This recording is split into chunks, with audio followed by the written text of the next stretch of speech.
Another day, another food tripan na naman tayo mga kuis. Kaya wag na natin patagalin to at umpisa na natin agad.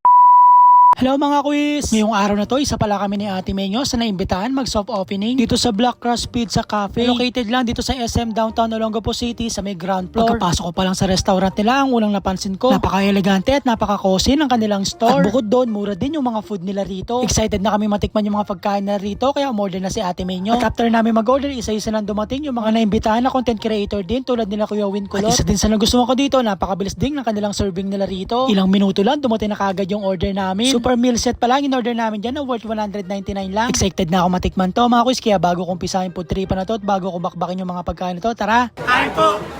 Unang tinikman ko pala rito yung pizza wrap. Grabe yung lasa mga kuis, sobrang ma-cheesy. At bukod doon, isa rin tong spaghetti na nagustuhan ko dahil saktong-sakto lang yung tamis. At ito yung kanilang chicken. Legit mga kuis, napaka-juicy. Pero ito talagang classic pizza nila, yung sa nagustuhan ko. At yung kanilang carbonara. Masasabi kong hindi tinipid, kaya malasa. At dito sa part na to mga kuis, kanina pa pala ako tinihintay ni Ate Menyo matapos. Tinikman at tinimusan niya na rin itong black pizza. Sabay kagat at tikim nitong glazed chicken wings. Overall experience namin ni Ate Menyo, sulit. Kami uulit. Kaya kung mapapasyal kayo dito sa amin sa Olongapo City at naghahanap din kayo na bago pa sa nyo, pasyal at tikman nyo na rin yung mga food dito sa Black Crust Cafe. Dito ko na pala tatapusin yung video na to mga kuys. Stay hydrated, keep safe, and God bless everyone. Maraming salamat. Bye!